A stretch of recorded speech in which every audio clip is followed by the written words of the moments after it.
মই আদি প্ৰস্তৰ যুগ নামৰ ষষ্ঠ শ্ৰেণীৰ পাঠটো আলোচনা কৰিলো। আজি মই নৱ প্ৰস্তৰ যুগৰ বিষয়ে আলোচনা কৰিব লৈছো, যিটো পাঠ হৈছে আদিম মানুহৰ অৰ্থনৈতিক কাৰ্যকলাপ আৰু স্থায়ী বসবাস। এই সমস্যাক নৱ প্ৰস্তৰ যুগ হিচাপে আখ্যা দিয়া হৈছে আৰু সেইটো প্ৰায় 10,000 BC পৰা 3500 BC লৈকে বিস্তৃত হৈ আছে। এই সমস্যাক ইতিহাসবিদসকলে নৱ প্ৰস্তৰ যুগ হিচাপে আখ্যা দিছে। আদি প্ৰস্তৰ বিষয়ে আমি আলোচনা কৰোঁতে পাইছিলো যে জুই আৱিষ্কাৰ আছিল তেওঁলোকৰ উল্লেখনীয় আৱিষ্কাৰ আৰু যিয়ে তেওঁলোকৰ জীৱন ধাৰণৰ মানদণ্ড যথেষ্ট পৰিৱৰ্তন সাধন কৰিছিলে। নৱ প্ৰস্তৰ যুগত আটাইতকৈ উল্লেখনীয় আৱিষ্কাৰ আছিল কৃষিৰ আৱিষ্কাৰ। বৰ্তমান সময়ৰ মানুহৰ দৰে তেওঁলোকৰ জীৱন ধাৰণ যিহেতু সহজ নাছিল, উন্নতও নাছিল, তেওঁলোকৰ জীৱন ধাৰণ যথেষ্ট কষ্টদায়ক আছিল। সেই সময়তে মানুহে কৃষিৰ আৱিষ্কাৰ কৰিলে। নৱ প্ৰস্তৰ যুগত কৃষি আৱিষ্কাৰ কেনেধৰণে কৰিলে সেই বিষয়ে আমি জানিব লাগিব। যে যিহেতু আদিম মানুহে অঘৰী জীৱন যাপন কৰিছিল, আমি আগৰ ভিডিঅ'টোত আদি প্ৰস্তৰ যুগৰ পাঠটো পঢ়োতে গম পাইছিলো যে মানুহে এঠাইৰ পৰা আন ঠাইলৈ তেওঁলোকৰ বাসস্থান সলাব লগা হৈছিল। খাদ্যৰ অভাৱতে হওক, পানীৰ সংকটৰ বাবে হওক বা ফল মূল বিচাৰিয়ে হওক, জীৱ জন্তু বিচাৰিয়ে হওক, এই কাৰণবোৰৰ বাবে তেওঁলোকে বাসস্থান সলাইছিল। সেই যে বাসস্থান সলোৱা তেওঁলোকৰ কাৰ্যটো, সেই কাৰ্যটোৰ ফলত তেওঁলোকে কি দেখিছিল যে কিছুমান গছ, যিবোৰ গছৰ ফল বা তেওঁলোকে ফল মূল গ্ৰহণ কৰিছিল, কিছুমান ফল মূলৰ গুটিবোৰ য'ত পৰিছিল, তেওঁলোকে যিহেতু বাসস্থান সলাই আছিল, তেনেকুৱা একেধৰণৰ ফল মূলৰ গুটি পৰি পেলাই সেই গছবোৰ গজি উঠা দেখিছিল। অৰ্থাৎ তেওঁলোকে তাৰ পৰা বুজি পাইছিল যে কিছুমান উদ্ভিদ গুটিৰ পৰাও গজে। সেইবোৰ তেওঁলোকে বৰ্তমান সময়ৰ দৰে সিঁচি পেলাই কৰিব জনা নাছিল, কিন্তু তেওঁলোকে যেতিয়া সেইবোৰ ঠাই সলাওঁতে সেইবোৰ ব্যৱহাৰ কৰি গৈছিল, সেইবোৰৰ পৰা বছৰৰ পিছত বহু দিনৰ পিছত যেতিয়া সেইবোৰ পুনৰ সেই গুটিবোৰ দেখিছিল, সেই গুটিবোৰৰ পৰা গছবোৰ গজি উঠা দেখিছিল, সেই প্ৰক্ৰিয়াটো লক্ষ্য কৰি তেওঁলোকে কৃষিৰ আৱিষ্কাৰ কৰিলে। তেওঁলোকে তেনেধৰণে খেতি কৰিবলৈ শিকিলে। কিন্তু বৰ্তমান সময়ৰ দৰে কৃষি কাৰ্য তেওঁলোকেতো আধুনিক সা সামগ্ৰী ব্যৱহাৰ কৰিব পৰা নাছিল বা আধুনিক প্ৰক্ৰিয়াবোৰ অৱলম্বন কৰিব পৰা নাছিল। কৃষি কাৰ্যৰ কাৰণে প্ৰাকৃতিকভাৱে তেওঁলোকে কি কৰিছিল, কৃষি কাৰ্যটো আৰম্ভ কৰিছিল। আৰু এই কৃষিৰ আৱিষ্কাৰে তেওঁলোকৰ জীৱনলৈ অভাৱনীয় পৰিৱৰ্তন আনিলে। কিয় অভাৱনীয় পৰিৱৰ্তন আনিলে? কাৰণ কৃষি আৱিষ্কাৰ হোৱাৰ লগে লগে মানুহে স্থায়ী বসবাস কৰিবলৈ শিকিলে। আগতে অঘৰী জীৱন যাপন কৰিছিল। এঠাইত খাদ্যৰ সংকট হলে বা পানীৰ সংকট হলে মানুহে ঠাই বদলাই আন ঠাইলৈ গৈছিল। কিন্তু যেতিয়া খেতি কৰিবলৈ শিকিলে, তেওঁলোকে খেতি কৰিলে কি হয়, আমাৰ বৰ্তমান সময়তে তেওঁলোকে খেতি পথাৰৰ পৰা জীৱ জন্তুৱে যাতে খেতি পথাৰ নষ্ট কৰিব নোৱাৰে, তাত সময়ে সময়ে পানী দিব লাগে, সেই কাৰ্যবোৰৰ কাৰণে মানুহে খেতি পথাৰ আশে পাশে থাকিবলৈ লৈছিল। আৰু সেই থাকিবলৈ লোৱা প্ৰক্ৰিয়াটোৱে তেওঁলোকক স্থায়ীভাৱে বসবাস কৰিবলৈ শিকালে। তাৰ প্ৰধান উদ্দেশ্যটো আছিল, কাৰণ খেতি কৰাৰ লগে লগে বা কিবা এটা বীজ সিঁচাৰ লগে লগে বীজ তেওঁলোকে ৰোপণ যেতিয়া কৰিছিল বা দিছিল বা প্ৰাকৃতিকভাৱে যেতিয়া বীজবোৰ পৰি ৰৈছিল, তাৰ পৰা গছ হৈ ফলটো পোৱালৈকে বহুখিনি সময় ৰ'ব লগা হৈছিল। আৰু সেই গছবোৰ বা কৃষি পথাৰ লালন পালন কৰিবৰ কাৰণে, পানী দিয়াৰ পৰা আৰম্ভ কৰি চৰাই চিৰিকটি আক্ৰমণৰ পৰা ৰক্ষা কৰিবৰ কাৰণে মানুহবোৰ স্থায়ীভাৱে সেই অঞ্চলবোৰত যিবোৰত তেওঁলোকে কৃষি কাৰ্য কৰিছিল সেইবোৰত থাকিবলৈ লৈছিল। আৰু তেনেধৰণে তেওঁলোকে স্থায়ীভাৱে বসবাস কৰিবলৈ শিকিলে। আৰু একোটা অঞ্চলত যেতিয়া স্থায়ীভাৱে বসবাস কৰিবলৈ শিকিলে, স্থায়ীভাৱে বসবাস কৰাৰ লগে লগে গাঁৱৰ উৎপত্তি হ'ল। বৰ্তমান সময়ত আমি দেখি থকা গাঁৱৰ ব্যৱস্থাটো যে সেইটো সেই তেতিয়াৰ সময়তে সৃষ্টি হয়। বৰ্তমান সময়তকৈ পাৰ্থক্য আছে, কিন্তু সেই ধাৰণাটো তেতিয়াই সৃষ্টি হৈছিল। কাৰণ মানুহে আগতে অঘৰী জীৱন যাপন কৰিছিল, দলবদ্ধভাৱে এঠাইৰ পৰা আন ঠাইলৈ ঘূৰি ফুৰিছিল। কিন্তু তেওঁলোকে দলবদ্ধভাৱে যেতিয়া কৃষি কাৰ্য আৱিষ্কাৰ কৰাৰ পিছত থাকিবলৈ ললে, থাকি পেলাই সেই প্ৰক্ৰিয়াটোৱে গাঁৱৰ উৎপত্তি কৰিলে। নৱ প্ৰস্তৰ যুগৰ অন্য এটা অন্যতম বৈশিষ্ট্য হৈছে মিহি জোঙা উন্নত সঁজুলিৰ ব্যৱহাৰ।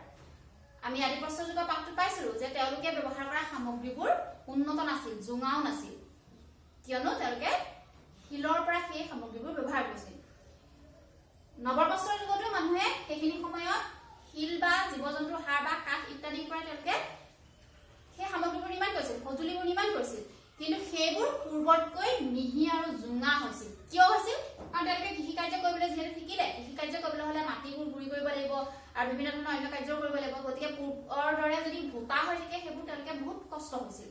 সেই কামবোৰ কৰোঁতে তেওঁলোকে বহুত কষ্ট অনুভৱ কৰিছিল। গতিকে তেওঁলোকে নিজৰ সেই কাৰ্যৰ অভিজ্ঞতাৰ পৰা তেওঁলোকে সেই শিলেই হওক বা জীৱ জন্তুৱেই হওক, সেইবোৰ শিলতে ঘঁহি ঘঁহি মিহি আৰু জোঙা আৰু চোকা কৰি লৈছিল, যাতে তেওঁলোকৰ সেই কৃষি কাৰ্য কৰোঁতে কৰা কামবোৰ অলপ হলেও কম কষ্টদায়ক হয়। কিন্তু এইটো কথা সত্য যে বৰ্তমান সময়ত তেতিয়াও তেওঁলোকৰ সেইখিনি সময় আৰামদায়ক কাম নাছিল। সেইবোৰ কিন্তু তথাপিও আদি প্ৰস্তৰ যুগতকৈ তেওঁলোকে কৃষি কাৰ্যত ব্যৱহাৰ কৰা সামগ্ৰীবোৰ বা সঁজুলিবোৰ মিহি আৰু জোঙা উন্নত আছিল আদি প্ৰস্তৰ যুগতকৈ।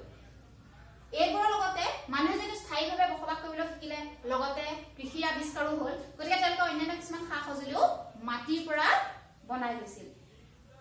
তাৰ আগতে ইতিমধ্যে জুই আৱিষ্কাৰ হ'লে, গতিকে খাদ্য ৰান্ধিবৰ বাবে তেওঁলোকে মাটিৰ পাত্ৰ ব্যৱহাৰ কৰিছিল। কিছুমান শস্য ৰাখিবৰ কাৰণে বা শস্যৰ বীজ হিচাপে ৰাখিবৰ কাৰণে সেইবোৰো ডাঙৰ ডাঙৰ মাটি বা অন্যান্য পাত্ৰবোৰ তেওঁলোকে বনাইছিল আৰু সেইবোৰত শস্য তেওঁলোকে সাঁচি ৰাখিছিল।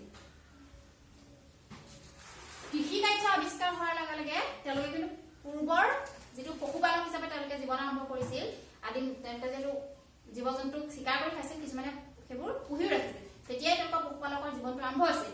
নৱপ্ৰস্তৰ যুগতো তেওঁলোকে পশুপালন বৃত্তিটো অব্যাহত ৰাখিছিল। সেইবোৰ কৃষি কাৰ্যৰ কাৰণে হওক বা খোৱা বোৱা কৰাৰ কাৰণে হওক বা জীৱ জন্তুৰ পৰা উৎপাদিত গাখীৰ বা মঙহৰ কাৰণে হওক। গতিকে নৱপ্ৰস্তৰ যুগত তেওঁলোকে কৃষক হোৱাৰ উপৰিও হৈ পৰিল তেওঁলোক, কিন্তু সেইখিনি সময়ত তেওঁলোক পশুপালকো আছিল। আৰু কোৱা যায় যে পশুপালক হিচাপে মানুহে প্ৰথম কুকুৰক পুহিছিল। কুকুৰ আছিল মানুহৰ প্ৰথম পোহনীয়া জীৱ আদিম মানুহৰ। কিন্তু তেওঁলোকে খাদ্যৰ বাবে কিন্তু ভেড়া আৰু ছাগলীকহে ব্যৱহাৰ কৰিছিল। ভেড়া আৰু ছাগলী আছিল তেওঁলোকৰ প্ৰথম পোহনীয়া জীৱ, যিবোৰক খাদ্য হিচাপে ব্যৱহাৰ কৰিছিল। কিন্তু কুকুৰ আছিল প্ৰথম পোহনীয়া জীৱ। আৰু সেই জীৱবোৰ পুহি ৰখাৰ তেওঁলোকৰ অন্য এটা কিছুমান উদ্দেশ্য আছিল। তেওঁলোকে কেতিয়াবা কি হয়, চিকাৰলৈ গৈ পেলাই সৰু সৰু জীৱ জন্তুবোৰ পাইছিল নহয়, সেই সৰু সৰু পোৱালিবোৰ সেইটো সময়ত খোৱাৰ উপযোগী নাছিল, সেইবোৰ আনি ঘৰতে তেওঁলোকে, যিবোৰ বিশেষকৈ কম হিংস্ৰ আছিল, সেইবোৰ আনি তেওঁলোকে পুহি ৰাখিছিল আৰু পৰৱৰ্তী সময়ত সেইবোৰ খাদ্য হিচাপে গ্ৰহণ কৰিছিল। তদুপৰি মাংসৰ বাবে হওক বা ঘিউৰ বাবে হওক বা গাখীৰৰ বাবে হওক, সেইবোৰ কাৰণেতো তেওঁলোকে জীৱ জন্তু পুহি ৰাখিছিল। আটাইতকৈ উল্লেখনীয় আৱিষ্কাৰ হৈছে নৱপ্ৰস্তৰ যুগৰ চকাৰ আৱিষ্কাৰ, যিটোৱে মানুহৰ জীৱন ধাৰণ শৈলীৰ যথেষ্ট উন্নয়ন ঘটালে, যথেষ্ট পৰিৱৰ্তন ঘটালে। আদিম মানুহৰ জীৱন পূৰ্বতকৈ কিছু পৰিমাণে সহজ হৈ উঠিল। কিন্তু চকাৰ আৱিষ্কাৰ কিদৰে আছিল তাৰ সঠিক তথ্য আমি গম নাপাওঁ, যে কি প্ৰক্ৰিয়াৰ জৰিয়তে তেওঁলোকে চকাৰ আৱিষ্কাৰ কৰিছিল। ইতিহাসবিদসকলে মত পোষণ কৰে যে হয়তো তেওঁলোকে গছৰ কুণ্ডা, যিবোৰ ঘৰণীয়া কুণ্ডা আছিল বা কাঠৰ টুকুৰা আছিল, সেইবোৰ বাগৰি বাগৰি যোৱাটো সিহঁতি লক্ষ্য কৰিছিল আৰু সেই লক্ষ্য কৰিয়ে তেওঁলোকে চকাৰ আৱিষ্কাৰ কৰিছিল। অৰ্থাৎ তেওঁলোকে গম পাইছিলে যে ঘূৰণীয়া এনেকুৱা ধৰণৰ বস্তু ব্যৱহাৰ কৰি যদি কৰা হয়, তেওঁলোকৰ বেছি দূৰত্ব কম সময়ত তেওঁলোকে অতিক্ৰম কৰিব পাৰিব। তদুপৰি তেওঁলোকে পৰৱৰ্তী সময়ত চকাৰ আৱিষ্কাৰৰ পৰৱৰ্তী সময়ত তেওঁলোকে জীৱ জন্তুৰ জৰিয়তে শস্য অনা নিয়া কৰিবলৈও চকাৰ লগোৱা গাড়ী ব্যৱহাৰ কৰিছিল। অৰ্থাৎ চকাৰ আৱিষ্কাৰ তেওঁলোকৰ জীৱনটো পূৰ্বতকৈ আৰামদায়ক কৰি তুলিলে, অলপ হ'লেও আৰামদায়ক কৰি তুলিলে, তেওঁলোকৰ জীৱন ধাৰণ প্ৰক্ৰিয়া যথেষ্ট উন্নত কৰি তুলিলে। আৰু এই কৃষি আৱিষ্কাৰ হওক বা স্থায়ী বসবাসেই হওক, সেইবোৰৰ বিভিন্ন ধৰণৰ প্ৰমাণ আমি বৰ্তমান সময়ত দেখিবলৈ পাওঁ। প্ৰত্নতত্ত্ববিদসকলে বিভিন্ন খনন কাৰ্যৰ জৰিয়তে এইবোৰ উদ্ধাৰ কৰিছে আৰু তেওঁলোকৰ উদ্ধাৰ কাৰ্যৰ ওপৰতহে আমি এনেধৰণৰ তথ্যবোৰ বৰ্তমান সময়ত আমি গম পাইছো। আমি যে ক'লো কৃষি আৱিষ্কাৰ হৈছে, তাৰ বিভিন্ন ধৰণৰ শস্য, সেইখিনি সময়ৰ বিশেষকৈ ঘেঁহু আৰু বাৰ্লি আছিল তেওঁলোকে প্ৰথম খেতি কৰা শস্য। সেই তেতিয়া খেতি কৰা শস্য আৰু জীৱ জন্তুৰ কিছুমান নমুনা আমি বিভিন্ন ঠাইত প্ৰত্নতত্ত্ববিদসকলে আৱিষ্কাৰ কৰিছে। মৌগড়, মেহৰগড়, যি বৰ্তমান পাকিস্তানত আছে, সেই আৰু হাল্লুৰ অন্ধ্ৰপ্ৰদেশত আছে, ইত্যাদি বিভিন্ন ঠাইত, বুৰজাহোম, সেই ঠাইবোৰত কি কৰিছে, বিভিন্ন ধৰণৰ জীৱ জন্তুৰ আৰু শস্যৰ অৱশিষ্ট প্ৰত্নতত্ত্ববিদসকলে আৱিষ্কাৰ কৰিছে। আৰু তাৰ পৰা আমি মানুহ যে পশুপালকো আছিল আৰু কৃষকো আছিল, সেই বিষয়ে আমি গম পাওঁ। আৰু সা সঁজুলিৰ ভিতৰত আমাৰ বিশেষকৈ অসমৰ কথা ক'বলৈ হ'লে দাউজেলী হাবিং নামৰ উত্তৰ কাছাৰ যিখন ঠাই, তাত আমাৰ কোৰৰ দৰে বা শস্য গুৰি কৰা পথাৰ দৰে কিছুমান সামগ্ৰী আৱিষ্কাৰ হৈছে। গতিকে সেইবোৰৰ পৰাও সেই অঞ্চলবোৰত যে আদিম মানুহে বসবাস কৰিছিল, সেইবোৰৰ বিষয়ে আমি গম পাওঁ। তদুপৰি বৈলাম উপত্যকাত, চিৰান্দ উপত্যকাতো, অন্যান্য বিহাৰৰ চিৰান্দত বিভিন্ন ধৰণৰ সামগ্ৰী আৱিষ্কাৰ হৈছে, যিবোৰৰ পৰা সেইখিনি সময়ত আদিম মানুহে ব্যৱহাৰ কৰা সা সঁজুলিবোৰ অৱশিষ্টবোৰ পাই প্ৰত্নতত্ত্ববিদসকলে মত পোষণ কৰিছে যে সেইবোৰ ঠাইত আদিম মানুহে বসবাস কৰিছিল। তদুপৰি বুৰজাহোম নামৰ ঠাইত মানুহে ব্যৱহাৰ কৰা, আদিম মানুহে ব্যৱহাৰ কৰা ঘৰৰ অৱশিষ্ট পোৱা গৈছে। খটখটি থকা ঘৰ তেওঁলোকে আৱিষ্কাৰ কৰিছে প্ৰত্নতত্ত্ববিদসকলে। আৰু তাত দুই ধৰণৰ ৰান্ধনীশাল আছিল, এভাগ বাহিৰত আছিল, এটা ৰান্ধনীশাল বাহিৰত আছিল, এটা ভিতৰত আছিল।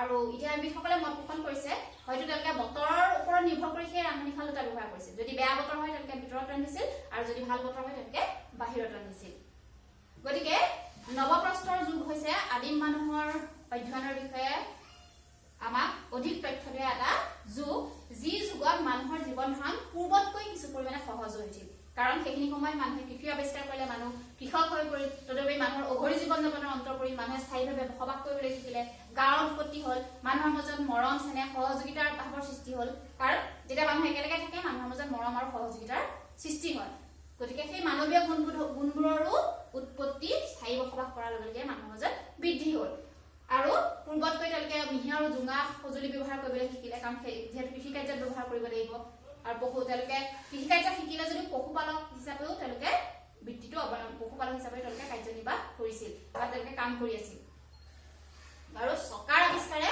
আদিম মানুহৰ জীৱনলৈ এক গুৰুত্বপূৰ্ণ বৈশিষ্ট্য বা পৰিৱৰ্তন আনিলে কাৰণ চকাৰ আৱিষ্কাৰৰ ফলতে সেই সময়ৰ মানুহৰ জীৱন পূৰ্বতকৈ কিছু পৰিমাণে আৰামদায়ক হৈছিল তেওঁলোকে শস্য অনা নিয়া কৰিবৰ বাবে বা গধুৰ বস্তু অনা নিয়া কৰিবৰ বাবে চকা লগা গাড়ী ব্যৱহাৰ কৰিবলৈ শিকিলে আৰু ইয়াৰ সকলোবোৰ প্ৰমাণ আমাৰ তত্ত্ববিদসকলে দিছে কাৰণ পৃথিৱীৰ বিভিন্ন ঠাইত বিশেষকৈ আমাৰ উত্তৰ ভাৰত আৰু দক্ষিণ ভাৰতৰ বিভিন্ন ঠাইত বিভিন্ন ধৰণৰ আদিম মানুহে ব্যৱহাৰ কৰা সা সামগ্ৰী আৰু সঁজুলিৰ অৱশিষ্ট পোৱা গৈছে গতিকে আজিৰ ভিডিঅ'টোত মই নৱপ্ৰস্তৰ যুগৰ বিষয়ে আলোচনা কৰিলো আৰু পৰৱৰ্তী ভিডিঅ'ত মই অন্য এটা ভিডিঅ'ৰ আলোচনা পুনৰ লৈ আহিম তোমালোকৰ মাজলৈ আৰু ইয়াৰ বিষয়ে কিবা যদি ডাউট থাকে তোমালোকে মোক কমেণ্ট বক্সত জনাবা